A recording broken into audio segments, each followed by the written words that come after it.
DreamWeavers StarTrax. DreamWeavers StarTrax. DreamWeavers StarTrax.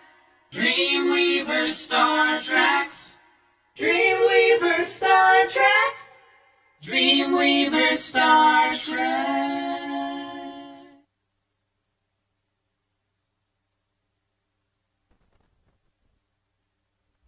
Hey, DreamWeavers StarTrackers. We are back. Hosting, of course, Corinne. Myself, Corinne. And this wonderful human being is SarahThiele. Hi, y'all. And first, I'm gonna introduce who we are, because you don't know who we are. I am a singing teacher, a singer, songwriter, and all-around crazy person. And my husband, Ren, is an acting coach, actor. What, did you go like that because my lipstick's jacked up? Is it fixed? Are you messing with me? Is he messing with me? He's messing with me. Oh, see what I live with? Sorry. Okay, and we teach in Las Vegas, have amazing students, and today we have one of our longtime DreamWeavers clients, SarahThiele, singer-songwriter, musician, genius, and mom. Can't go that far. Yes, Mom. And Can't mom. go that far.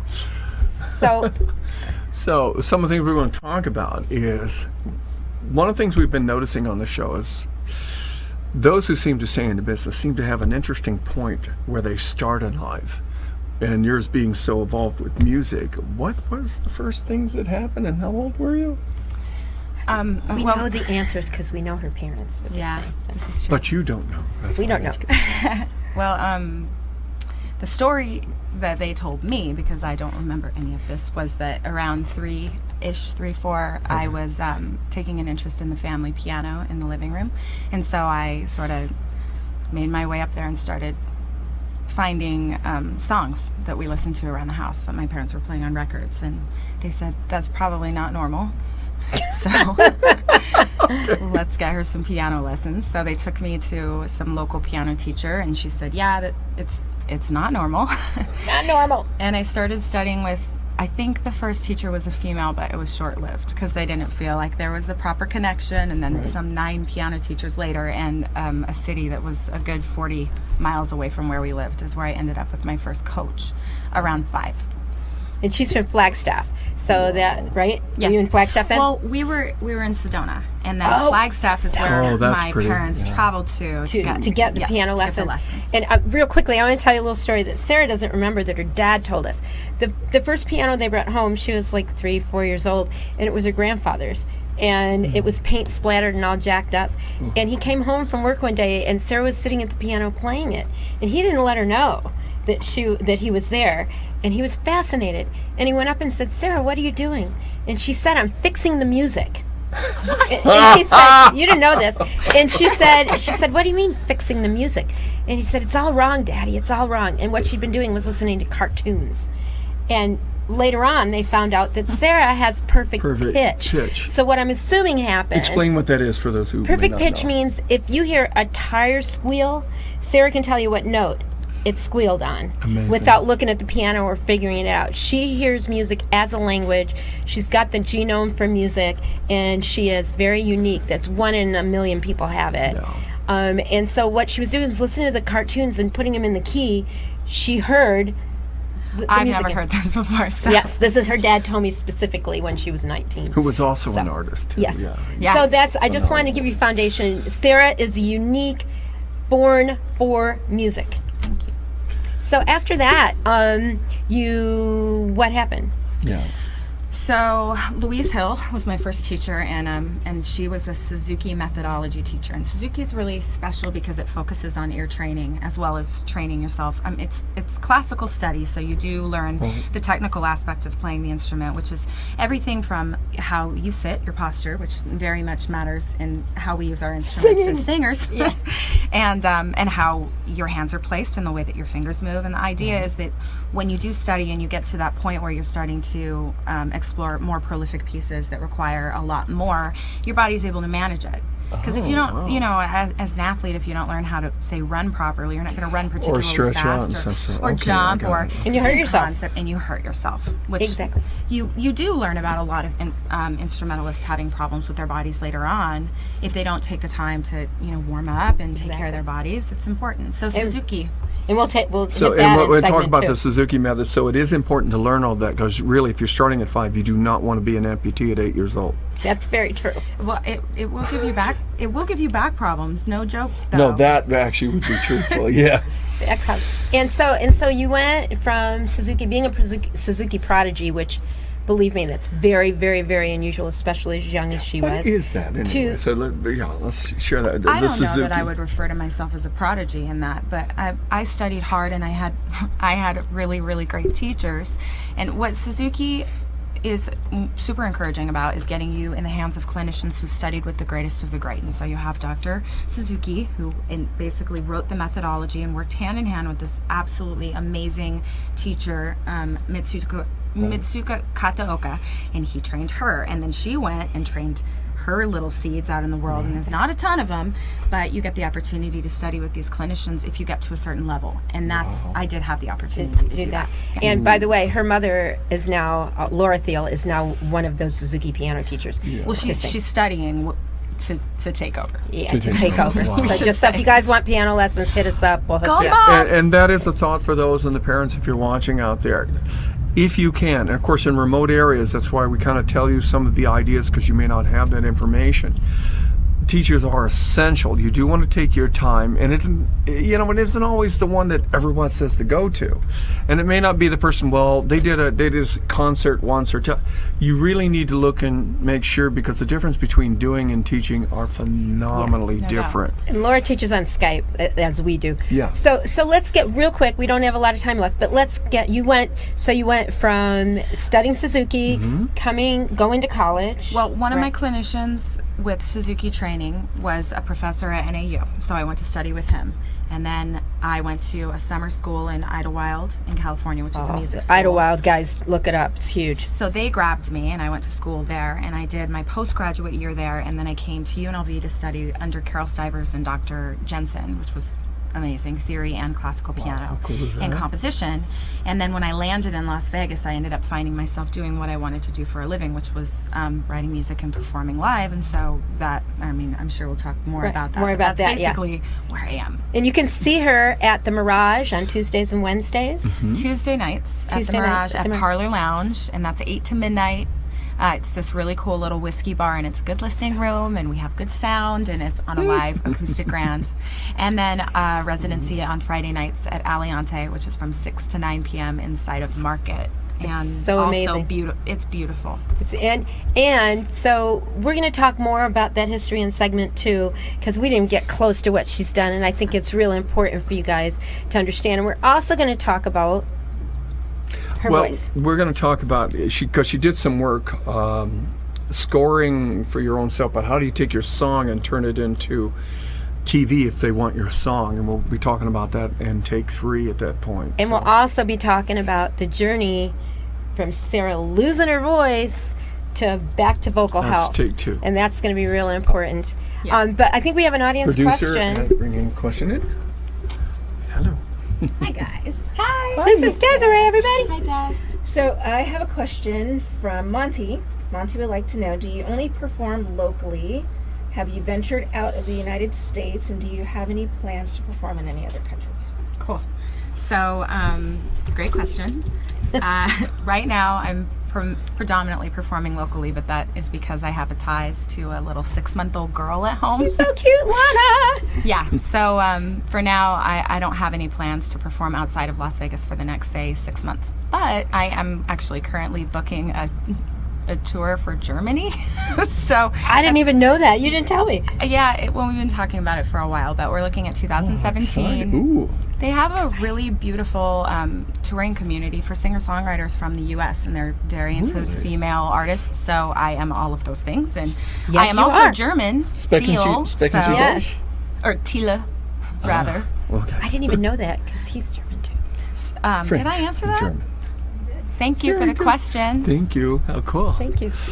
So, come back with us in segment 2, And we'll be talking about Sarah's journey back to vocal health and a little more of her history as a singer-songwriter. It is pretty amazing. And answering another audience question. So hang in there with us, and we'll see ya. And we'll tell you the secret how to get in and out of a bar when you shouldn't be there and you're only 19. Just saying. I just wanna be happy. But that was just something you could not give. So maybe stand up, say I've had enough. Time for me to put myself together someday.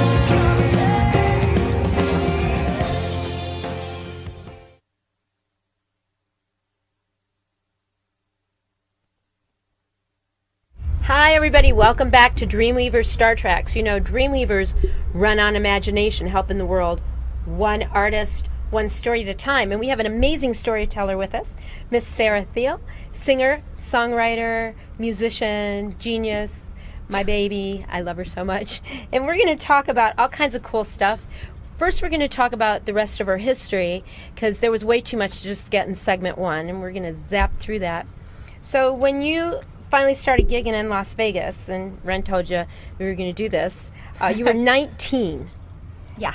And everything in Vegas It's 21 and up. is 21. Well, at least to work for money. To work for money. As And so, musicians. Sarah, that's how we met her. We went to original music night, and Oh, that's right. yeah, at can I Money say the- Pla- at Money Place in Las Vegas, this little bar. Well, different owner now, so don't. Right. Yeah, she can't get in trouble. And Sarah used to sneak in the back door, set up her keyboard, and just amaze people. And she is one of the only people that I taught her how to do something technically, vocally during the day, and she used it gigging that night. And you used to do that all the time, huh? Sneak in the back door and gig, Yeah. and then Yeah, I did. sneak out. Well, I wasn't the one who started that. There were some rock musicians who really liked my roommate, and so they would do anything for me to get near her. Oh, bam! Just yeah. saying. Yeah. So, Yeah. oh, you play music? That's nice. Do you want to do an open mic night? And then it was Money Plays was Right. at the time the most popular local original music night in Las Vegas. It was pretty It was amazing. way cool. Run Incredible by stuff. Michael Soley, who Michael still Soley? does a lot of entertainment Yeah. stuff around town. Okay. And they did. They had a back door with a bouncer, and you know, when you're at that time 100 pounds and you're carrying in a 50-pound keyboard, She looks fabulous. people don't ask you anything. So, you know, nobody's going to say, oh, where's your license when you're lugging this thing? Oh, let me help you with that, honey. And the next thing you know, you're in the door. Yes. And then if people act like they know you, you're good. That's right. And kids, I'm not saying to do that, because you get in trouble. But Sarah did it, got away with it, and her career just started as soon as they heard her Las Vegas. Everybody wanted her to play. So, like, past that, I got a phone call one day. Right. Right? I get a phone call, and it was from a producer and a manager, and his name was Eddie Winrek. Winrek, and he's who does he? So at the time, Eddie was representing an artist named Derek Scholl, who's pretty killer independent red dirt country artist, and Eddie has a long history of some pretty I know the incredible Beach Boys and a bunch of pretty incredible artists, Yeah. and done some awesome collaborations. But he was looking for a band for he this was artist. looking for a band for this artist, and he called me to ask. I didn't know him. I don't know how he found me, but he did. And I said, well, are you cool? He needed a keyboard player. I said, are you cool with the girl? I said, she's pretty blonde and she's just a genius. And he said, yes. So hooked him up. And I went and auditioned, and didn't know that I wasn't supposed to learn all the songs, so I went in knowing all the songs, and Of course. and then they hired me. Then they hired me to check out all the rest of the band, which was pretty cool. And she became musical director. Thanks to you. I did. And we went out on the road for a period of time. We did a lot of work in Texas and in Nashville, which was pretty incredible, because the Nashville studio scene, especially at that time, was very hot and something I had not yet experienced. I Right. did a lot of studio work in LA and back sort of in Arizona, but I had never experienced what it was like to be in the Nashville song scene. So And if I remember correctly, she was producing a song with Keith Urban's bass player. It was some of the Nashville elite players. you know what? The players around there play for everybody, and they're Yeah. all amazing. And I'm sure that the majority of them have a very long list of incredible Right. merit to their name. Well, and Sarah was this cute little 23-year-old and blonde girl, and they were like, what? And she went and wowed him and got all the respect in the world. And Ren's going to talk about her songwriting career and the transition into that in segment 3. We want to touch on something that's really important, and we think it's real important for you guys to hear. And that is Sarah lost her voice. It wasn't quite how you think it would be. I didn't wake up one day and I couldn't speak, and it wasn't the case that I couldn't sing. It was really that my instrument started morphing into a place that I couldn't do with it what I remembered being able to do with ease, so naturally for so long. And it wasn't even me who took notice. I was playing at a bar, and the people who were managing the bar were asking if I was maybe gigging too much or tiring myself out, and I had to sort of take a look at myself and ask, what's going on in my performance that's making my audience that sees me every week, week in and week out, question where I'm at? I mean, do I sound like... No, she sounded great, but she just wasn't able to execute her voice the way she was before. And we hadn't worked together for a few years. Correct. So it turns out that the root of the problem was actually acid reflux, which it took me a really long time to figure that out. And when we did finally figure it out, they put me with a vocal therapist who was really wonderful, Linda Gantz. She's in town still. Yeah. But by the time we got to healing the inside part of my body, I realized that I still couldn't do anything with my voice. And I called Corinne sobbing and said, I just spent a year repairing myself and spending all this money on doctors and doing all the therapy, and I couldn't perform out. And she said, come see me. Come home, baby. Mama loves you. Because when the instrument isn't operating correctly, and this is something I didn't realize at the time, as I taught myself how to sing around my illness. And so then you're not using your voice the way that it's basically built. Not in a healthy way. She was singing around the notes, not through the notes. And so we were doing 2 hours a week. And no, right? Like every other day. Oh, we were doing every other day? In the beginning, I forgot. You just kept me alive. So, and it took us how long for you to get back and start gigging again? I was gigging within 6 months, and then I was gigging very regularly and sort of obsessively from that point forward. But it's actually been a slow return to this process for me. But I'm very critical.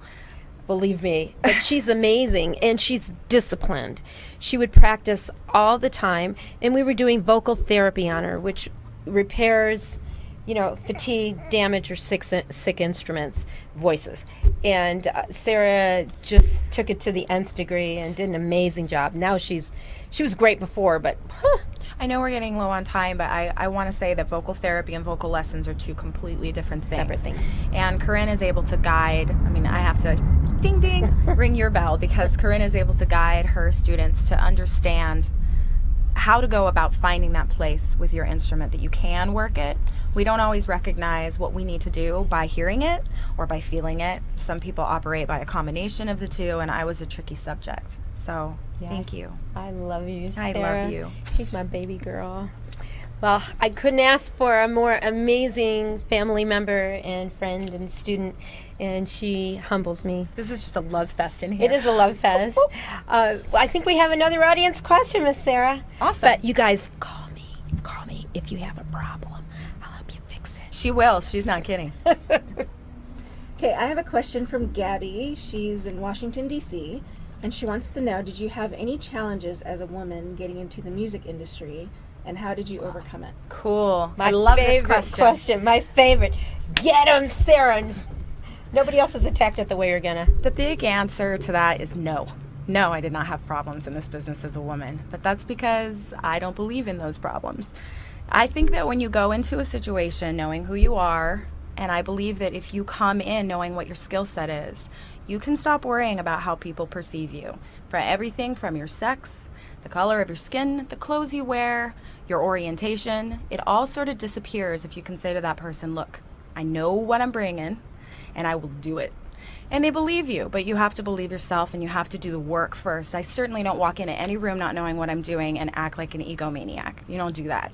If you're studying, if you become a student in a situation, be a student. But if you're the person bringing the skill set, know what you have, and don't be afraid to say you have it. And she did the work, people. That's the thing. Even though she was incredibly gifted and born that way, she still worked really, really hard to get where she is, and she is an expert in her field. Well, stick around because Sarah's going to come back. Thank you, Gabby. Thank you, Gabby. With the amazing Renzai, talking about storytelling, songwriting, and the psychology of what she had to go through getting her voice back. Yeah. So you guys hang in there, and with more with Miss Sarah and Ren, and we'll catch you on the flip side. Whoop, whoop. Previously on One Tree Hill. If you leave me, come tomorrow. Lucas asked me to marry him. I'll forget you. I won't let you. Everyone get away from the door. Jim, you can't do this. You It's a little late for that mouth. forget me. You're bleeding. Oh, we gotta get you somewhere safe. Come on. No, I can't walk. I tried. Jimmy, please. I'm sorry. No! He's my friend. I won't forget you. I won't let you go. I miss him a lot. If you lose me one of these days, I'm in love with you, Peyton. I won't let you go.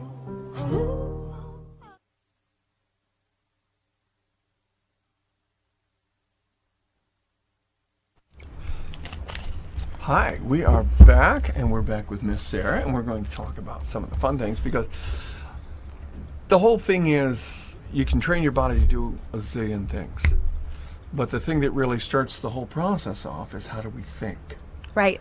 So you're in a world where a lot of people think it might be this, might be that, but I've known people who have been successfully born in phenomenal lifestyles that should have given them the best of careers and flopped, and people who've had no knowledge, but their drive is they climb Mount Everest psychologically every day. Right.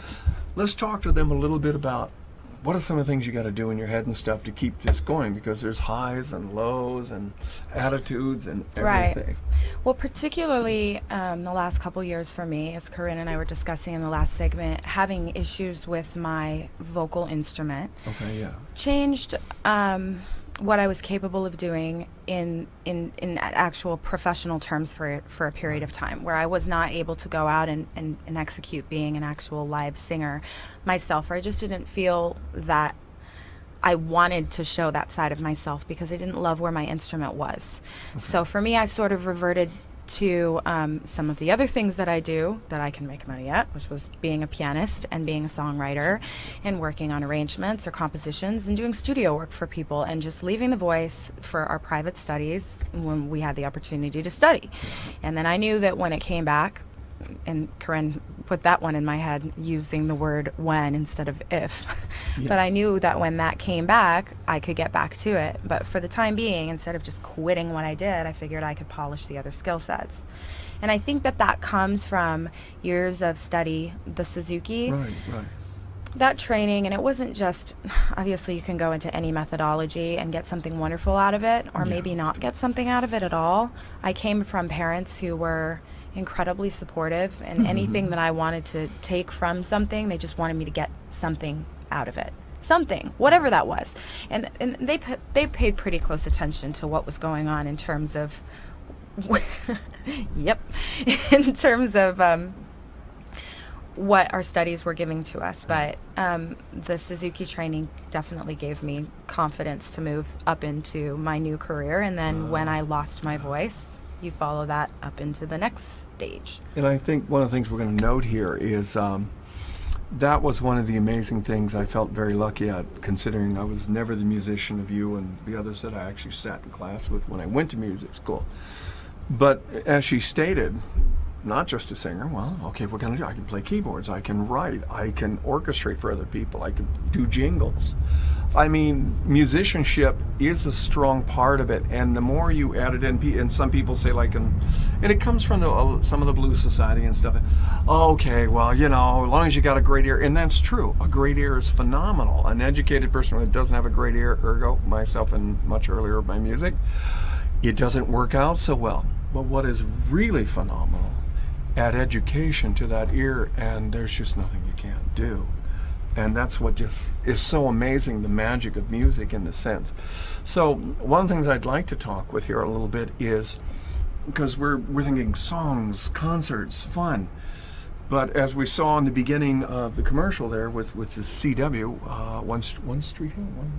One Tree Hill. One Tree Hill, forgive me. Sorry. But I didn't watch it. Many of you have seen that out there. Is how they have to take your idea of a song and put it in there, because it's one thing to write for yourself in stage. It is another thing to write for film and television or figure out how to get something. So tell us a little bit, how did they first of all know about you? How did you get that on their table? Well, it was a fluke. I'm sorry, guys, but it was. An attorney that I worked with had an album of mine, and he shared it with a friend of his, just from a point of, I like this girl, I think you might like her music. Which album was that, by the way? The first little EP that had OK on it. Oh, okay, got it. So, and you guys know that song pretty well, a long time ago. So that agent was looking for material through his library of music, and he came upon my music, and he actually wasn't looking. The guy who got the album was a music placement agent. So I was very lucky. See, I in that didn't regard. even know that. So there's a music placement agent. I Yes. never knew that. That's a new term for me. Okay, so you have your musical directors who basically are on for either a network or a particular show, and they're looking for music, and then they have their hands out in a lot of different areas. So they'll call, sense. for example, this particular guy is a music placement agent. So his whole life is slinging songs. Wow. And he has a library that's comprised of a bunch of different stuff he's compiled over the years, artists he's worked with, and then when something comes up, he goes, do I have something for this? And sometimes, not always, but sometimes when you're working closely with a musical placement person, they'll call you and say, they're looking for a female, this kind of vibe. I don't have anything from you like this, but might you want to present me with something like this? And if you have something in your library, then you've sort of got even a further extension of being able to put your music towards something. Because it's not just what they have, it's what you can make. A few hundred or something. What do you have? I have a pretty decent library of recordings. As far as my recordings go, I probably have a couple hundred bits and pieces that I could shop around for various purposes. As a songwriter, innumerable, but every day I write and every day I work on my craft, and it grows. Please hear that. Yeah, I mean, that's how you end up with the material. There's like you said, you call it a fluke, I call it serendipity. All right. It doesn't occur unless you're already in that direction, but if you tend to go right, all of a sudden something slides in you didn't expect, which is really kind of the weird magic of life. If you're really focused on something, things just tend to come your way. And they may come your way even if you're not prepared, but if you're not prepared, it may not win. True, but there is the grind, and that is a crucial part of being successful in this business, having the willingness to go out there and look for who might be looking for you. So if you're an artist or you're a writer or you're interested in making a living doing stuff like that, where you're putting music into television or you're trying to get into film to try to break into that business, go and do the research. Look for who's looking for music. Who's looking for music? Sometimes. Where would they do that with? I know there was a company out for a while called Taxi by a friend of ours exists. called John Rainey, but Taxi is a pay-to-play agency. Is that how? I don't mean anything. There's anything wrong with that. It's great. It's definitely great for newcomers to get an idea of how the business can work in terms of, we're looking for a song, I have something, let me present it, we'll pitch it, see if it works, and how you get paid. And it sort of teaches you the ins and outs of having a performance rep company too, like ASCAP or BMI. Right. So there are things that for some of them I'm saying, well, I'm middle of nowhere, because I know Taxi used to, I don't know what it runs now, it used to be $300 a year, but okay, so you don't have the money, but you're really just focused at home. You're not getting in trouble. You're just one of those music nerds. You're going, God, I love the music. I love everything. But you're in the middle, about 3 feet into a cornfield now, where you're going, how's the world going to hear me? Of course, you got the internet, if you're watching the show. The best place to be is so 30 feet into the cornfield. That's right. You can get things written. Now, where do they go? Where do the songs go? Or where do those people go to find? I'll tell you what, forgive me, because we have a question coming in, and I want to come back to that question in Take 4. Okay. And what I want to find out is if you could give us some quick guidelines where they could go and look. Like. Sure. Okay. Okay, we have a question from Miss Nicole Pablico. Hi, Nicole. Nicole is an amazing, amazing vocalist. I've worked with her in the studio. Thanks for watching. I love you, girl. She would like to know, what is the most important piece of advice you can give a young female artist who wants to break into the business? Oh my gosh. Okay, let me think about this before I speak, because that's a very important question. Most important advice. Do we have time for me to think for a second? You know, I would say, and sort of reverting back to what we talked about earlier about being a woman in the industry, is that not thinking of yourself as young. Try not to box yourself into this notion of I'm new or everybody's looking for something. Everybody needs something. Can you provide something that somebody needs? Do you have something to offer? If you have something to offer, you don't need to beg, you don't need to plead, you just need to present. So I would say that the maybe best thing that you could do for yourself is practice your elevator pitch. Just be prepared that when you run into somebody, like someone like you, Nicole, who's going to be performing on multiple stages in front of other audiences, I think that you want to put yourself in a position that when you're in a room or a space with somebody that you feel collaborating with could help you take a step in a direction you haven't made yet, that you know how to say to them, this is me, and you want me because I'm me.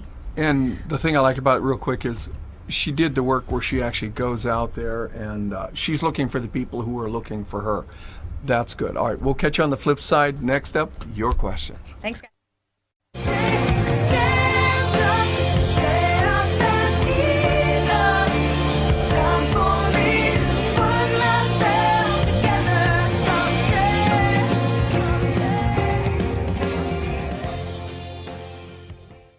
I'm sorry.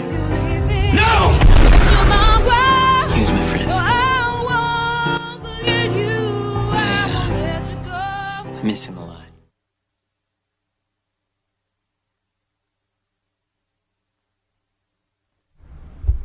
Hey everybody, we're back. DreamWeavers StarTrax.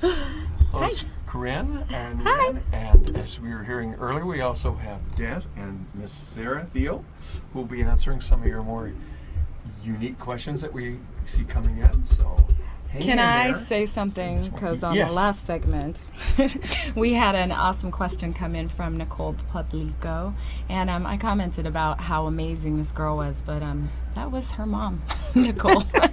Yes, now Nicole has to sing when she comes in. Hi, Nicole. Erin is her daughter, the young lady I'm sure she was referring to wanting musical career advice for. But hi, Nicole, and hi, Erin. Sorry about the fake shout out, but I believe Erin's coming on. Or Nicole and Erin. Nicole's coming on May 12th because she is the most amazing entertainment mom. She protects her daughter. Erin's done everything from TNT's The Last Ship to Disney's Best Friend, whatever, Nickelodeon's 100 Things to Do before high school, and recorded with Sarah and recorded at EMI with I helped on that local production just because I'm cool.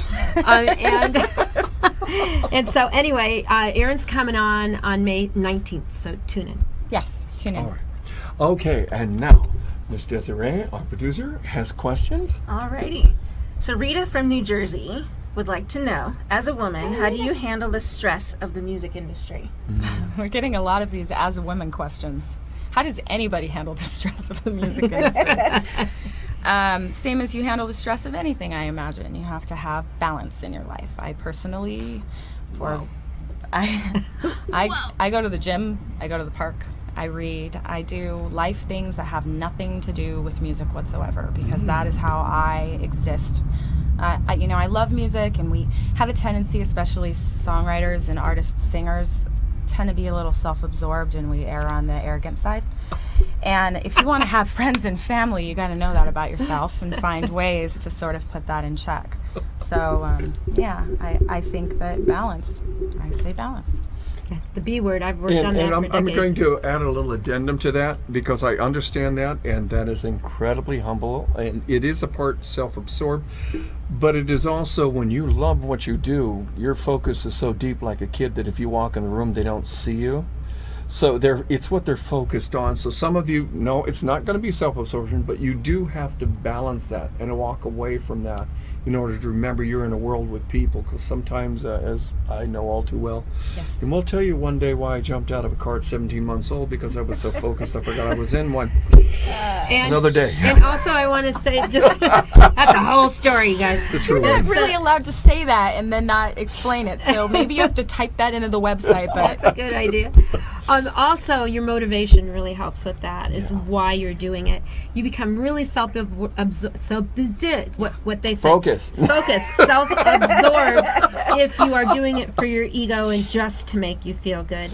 If you realize that you have the power, your creativity, and your artistry, and the talent that you've been given by the universe, then you use that to be of benefit to the world and other people. Remember, DreamWeavers run on imagination, helping the world one story, one artist at a time. So keep that motivation real solid, and it'll really help. Yeah, I agree. Do you have another one, Mommy? That actually kind of answered a little part of another question that someone else has. Let's keep moving. But that's okay. That's quite all right. I will ask the question anyway since it came up. So Sylvia from Ohio says, there are a lot of artists out there that become cocky or develop a big head, so to speak. Okay. How do you remain so humble? Okay, well, let's be clear that I'm not Katy Perry. So not that she's egotistical, but I mean, sorry, Katie. All things in perspective here. Balance, people. Does it say how do I keep myself from being arrogant? No, just how do you remain so humble? Well, I guess great.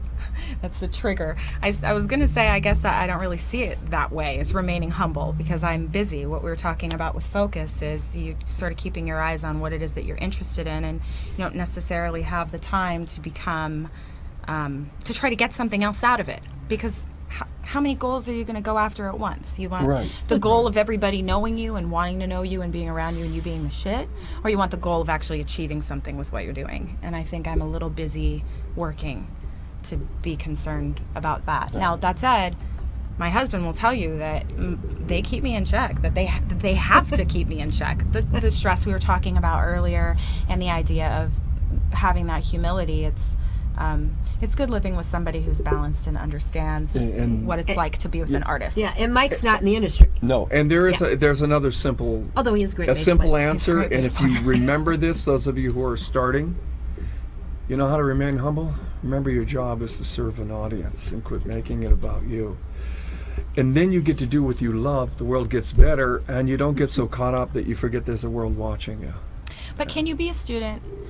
Can you be a student of something and be humble, and not be humble at the same time? Because if you're a student, Absolutely. you're looking to somebody Motivation else. The humbleness is said in one way. Basically, when people say we're not being humble, it's a strange word, and I categorize it as what I mean is, when you're saying humble, it's as though you're subduing yourself to something. Actually, I don't really kind of do that myself.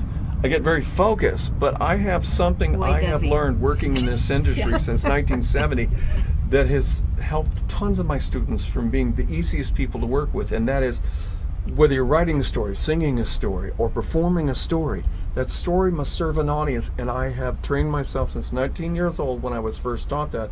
I never wanted to forget that. So my focus is just as intense. The only difference is I include you as part of that, because in the end result, you're the reason I'm doing this work.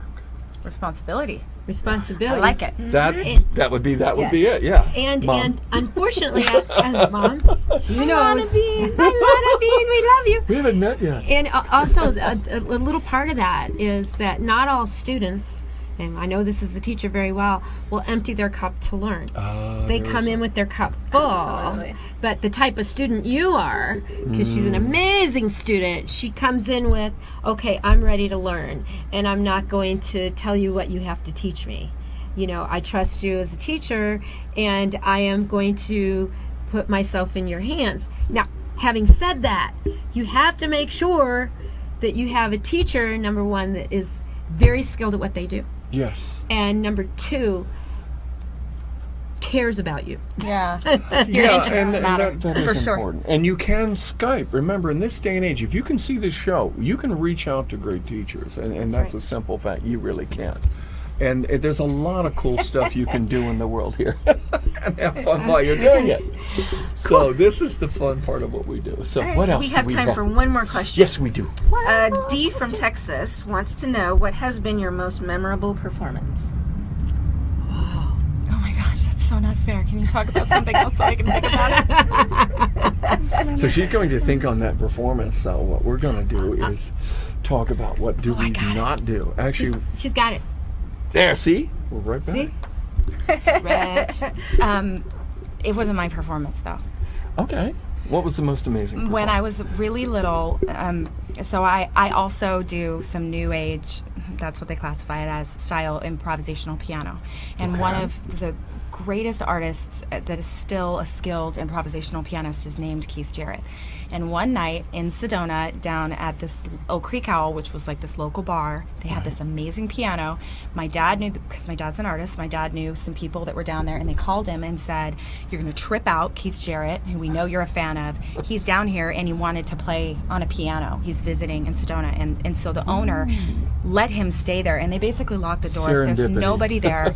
So my dad pulls me out of bed. I had to be 6, maybe. He pulls me out of bed in my pajamas, and he rushes us down, and it's only down the street because Sedona's really small. Still, how cool is And this? sits So me in fun. this booth, and I do remember seeing this man. I did not understand it. I just remember it was so amazing. Thank you. And Influences, and he shared his world with then them. he took me to see him live when he played in LA when I was an adult. I mean, at like 22 years old, and I got to meet him and see him backstage, and that man is incredible. So that was is my it. most memorable Wow. performance. Wow. Miss SarahThiele, we are so Thank you. pleased We with love you you. hanging Thank you for out with all of having us me. today. Thank you guys for your questions. We And got to have you back because we do. We've got more that was the questions. tip We'll be of the getting ice Sarah cube. back. And one of the things we want to talk about is we have a unique guest coming on next week. Next week, we have Ms. Michelle, and she is a singer, actor, filmmaker, and she is the founder of the Las Vegas Black Film Festival, which is on the 28th of April, and we're having her on the 21st. We're really excited. It's actually the first guest we've had that Ren and I don't know, Yeah, that we this is gonna haven't be kind of taught. I've worked with her, and she's amazing. You know her? Oh, Yes. of course. And she's like the first lady of Las Vegas Gospel Theater. I went to Chicago Really? with her You did? Oh, wow. Well, now I'll a lot be of years asking ago. her. Cooliola. She's amazing. Definitely want to watch that show. I can't wait to bring her on. And Sarah, I love you. I love you guys. Okay, you we will next catch week. you all Thank next you. week. Bye. Bye. Okay, hugging. Hi, Des. DreamWeavers StarTrax. DreamWeavers StarTrax. DreamWeavers StarTrax. DreamWeavers StarTrax. DreamWeavers StarTrax. DreamWeavers StarTrax.